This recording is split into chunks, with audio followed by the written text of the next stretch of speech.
time, and his kids, they was half pimps, I say. But my granddad was a pimp. And my uncles, rest in peace, Lucky. Yeah, so I witnessed that coming up also. I thought it was wrong for them to whoop them women on the streets like that, but I guess that's part of pimping, huh? How do you view that now? But I wouldn't do it. I didn't have to whoop them. They want money. So you ain't got to do that. Right. So if a guy come in, and I have a house full of girls, the guy come in, and he be like, oh, I like her right there. She go in the room with him, and his too big. She can't fuck him. She can't fuck him.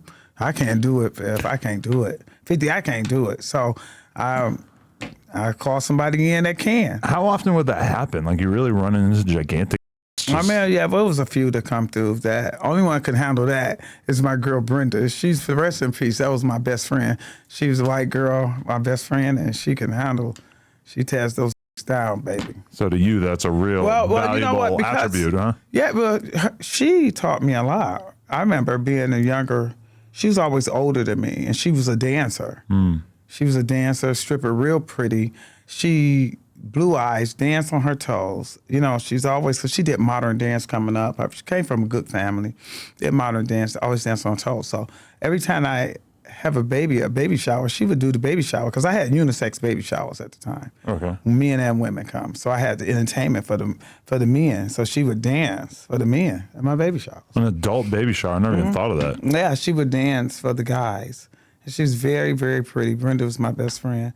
At the time, I was very young, and she was funny because she used to tell me on Thursdays, I had my own apartment when I was 18, and she said on Thursdays, she had this guy named Roberto going to come up. He comes up in a red limousine.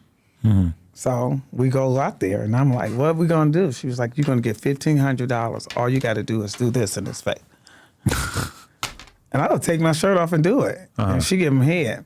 And we go, I had my 15, she had her 3,000. We did this every Thursday for like 4 years. As an apartment manager who kind of knew what was going on. Yeah, like where is this madam work taking place? Like, do you just doing it in apartments and shit? I just started that because she taught me that, And she the one that took me to the club. And, that was when I first started going to strip clubs. And I had my shirt, and she took it and she cut it, and it fell out like a heart. And I was like, oh, shit, I'm on to something, And then I took my show on the road. I moved out from my apartment. I was getting older, and I got me a house. And, the girls would come over, and the men would call, like, what's up? What up, though, And I'd be like, hey, y'all know what it is. Come on over. And the guys would pick the girls. I have them walk around lingerie, cute little lingerie, beautiful women. White, black, Spanish. I had all kinds of friends, Arabics. People would come in and request a white girl, or yeah, they will. Preferences? Yeah, they like Brenda, because Brenda could take dick and she could swallow a dick. Wow. Yeah, they liked her a lot. Shout out Brenda. She makes all the money. Jesus. Brenda ended up killing herself. Ain't that crazy? Yeah, rest in peace. I love her. But so... like the thing that stands out to me when you're saying these numbers is that if you were to go to any one of the host strolls around LA, I'm pretty sure you're fucking a chick for like $50. Yeah, that was some bullshit. You know what? Back then it was $4,000 and $5,000 you would get from a player. Okay.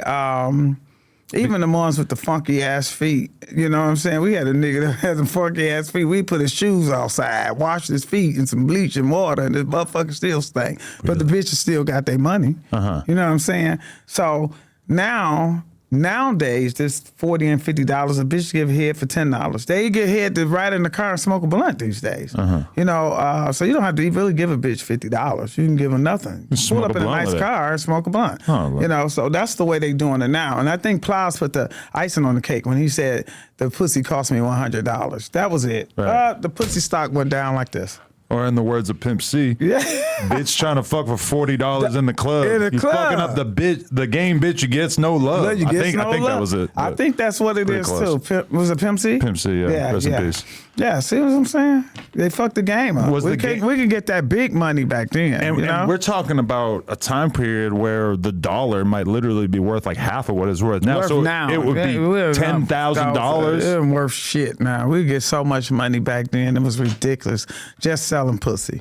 Just having hoes. And do you think getting my cut. Were those rates so high because of the fact that you were basically dealing with a lot of street dudes and a lot of dudes who are rich off the crack game and whatever? Well, yeah, the guys that off the crap, I'm talking about the crap and the crack game. You know, gambling was big in Detroit. That too. Okay. The gambling and crack cocaine, that was big. That was real big. Freebasing. Yeah. That's what it started from, the freebasing era. That's what I come up in, the freebasing era. Right. And, you know, everybody was just, I think they was just so high. They didn't know what the fuck they was doing. Well, I can't say they know what they was doing, but everybody was fucking, it was drug, sex, and rock and roll, like, you know? Everybody was doing it. I mean, part of the problem's got to be that so many women have figured out that they can sell pussy now, whereas at that time there might have not been that many women selling pussy, right? No, it wasn't. Well, they called it sack chasing back then. Okay. Did you ever hear that? No. Yeah, back in Detroit days, bitches be like, bitch, I'm going to sack chase.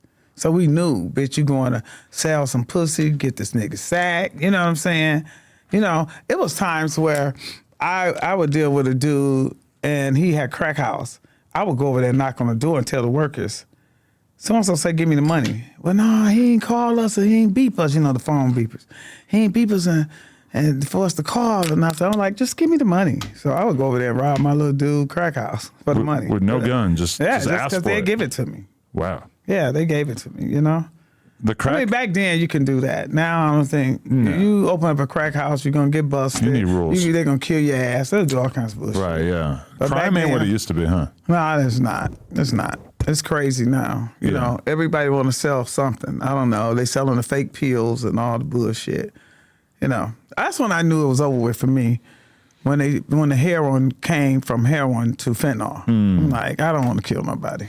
Yeah, that's just insane. And then your real Percocets that people take with pain turned into fentanyl Percocets where everybody dying. Yeah. So yeah, the kids is fucked up and crazy out here. That's why I advocate a lot for women and girls prison, because I have a 501c now. You advocate for prison? Prison women, women and girls. Okay. You know, from this reform, prison reform. And for young girls, at-risk teen, you know, I go and speak to a lot of young girls, you know, because they think all the glitter is gold, and it's not, you know? It's not. I get in my DM all the time, Big 50, I want to be like you. I be like, why? Because, bitch, you would go through the storm trying to be like me. The best thing that they could do is try to learn from a lot of the mistakes. Yeah, that's all they can do. You come on and get in this DM and learn. You can't be like me. You know, all you're gonna do, you're gonna look over your shoulders all the time. You know what I'm saying? I can sleep comfortable now, you know, because it was all about the money. I ain't never owe a motherfucker shit. You know, everybody always talk about, oh, you sold drugs with this one, you did this one with that one, you did that one with that one. But yeah, I took care of myself and my children. You know, my kids had a private bus service picking them up. And didn't know why. They just be like, we want to ride the cheese bus. We want to ride the DOT. Be like, hell no. Why we can't ride to be normal like the other kids? Cause bitch, you ain't normal. Right. You're not normal right now. So were you fully in the Madam game as well as the drug game at the same time? At the same time, yeah. Okay. Yeah. The drug game outwore the Madam game, though. You know, because I think the girls get older. Men don't want no. When they get older, they don't want no old bitch, you know what I'm saying? You got to kind of constantly you replace your keep clientele. Picking it young, and I don't want to be dealing with that because times are changing. So dope was easy for me. You know, selling drugs was easy for me. Right. You know? Because you already had all the connections and everything? Yeah. If a guy called me up while I'm doing my other business, say, hey, I'm looking for a hot bitch tonight, I know to call one. You know? But how often are you encountering the cops throughout all this? Are they on your ass or? Well, you know, I'll be in other people's house and get raided with their ass. Really? You know, motherfucker had drugs in their house. So I've been a few of them, like 4 or 5 of those raids. And were the cops real familiar with you? Well, yeah, they got familiar with me. Yeah. They always, why you always here? Shit, I'm in the middle. I ain't telling them that, but y'all figure it out. You know what I'm saying? You're trying to act like you're just a regular hooker. I'm just here. Yeah. I'm just here. I'm partying. I know the guys here. The houses got raided a lot. And then it went from that to my own shit. Right. Getting raided. I think one of them, look, I always tell my cousin all the time, I say, one of my cousins was a cop at the time, right? He was like Drano, Narco. I said, I believe that motherfucker was with them coming in my house. Really? You already had a mask on and shit. I was looking at his ass like, motherfucker, I think you my cousin. Right. Because now never said nothing, but I always believe that. I always tell my cousins that. I think so-and-so was in the house when people raided. Well, now it feels like there's so many people snitching and telling that it really makes it difficult for anybody to get their criminal enterprise too far, right? Let me tell you this. Them motherfuckers snitching and telling, and guess what? All these motherfuckers is roo ha ha ha. And then guess what? They go to jail, come out, and they'll smack fives with the rest of the niggas in the street. That's so they made it acceptable. Oh, you can tell. Yeah, it's all right to tell. You done snitch on me, so it's cool. That's the era they got now. It's fucked up. I'm glad I wasn't born in this era, because this era fucked up. If someone snitched during your era, what would be? Oh, God, they dick could be in the dirt. They fucking be in the dirt, dog. You already know what'll happen. Right. Yeah, they ain't do that shit with us, but that shit now, they slap fast. It's all right to tell. They always say, well, he didn't tell on me or she didn't tell on me. I'm not happy with that type of shit. I don't like to hear. I don't like to be, even though I was told on before a motherfucker rat me out too. Right. And then they like to throw the rock and hide their hand. These rats. They throw the rock and hide their motherfucking hand. Over the last couple of years in hip hop, we've just got exposed to so many different levels of snitching, like from the super blatant, obvious shit to like more. Like there's a rapper that we all fuck with, and it's like they basically released footage of him getting interrogated by the cops, and he had gotten his car shot up and somebody died, and he described the car of who shot at him. And it's like, apparently that's like the only thing that happened is he just said. He described the car. He described the car. He didn't tell the names, I don't believe. He just described the car.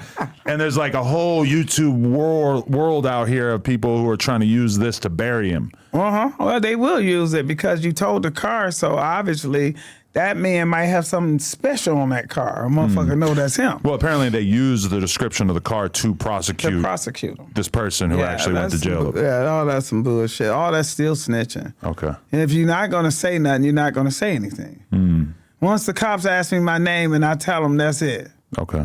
You get me in there, interrogation room, you're going to ask me the same shit over and over again. I don't know. And then they better took your phone. They take your phone and run all your numbers off. Right. Do you know so-and-so? No. This ain't your goddamn phone. I'd be like, oh, I didn't know. It's just, you play stupid, Right. They know what they know. So when they come get you, they know what they know. So why would you volunteer anything? You just volunteer all that to your lawyer. So, I still act stupid. I had 3,000 niggas' numbers in my phone, all of them balling. And I'm going to deny it to the day. No, I don't know that person. You got that motherfucker in your phone? Okay. Well, I don't know what to tell you. Do you think that the phones and the surveillance cameras and everything, did that really just kind of fuck the game up too? Oh, yeah. And then everybody's so stupid these days. They think, if I call you on FaceTime, they're not going to get it. I'm like, I don't believe that. Right. You have to really have a download some fucking app.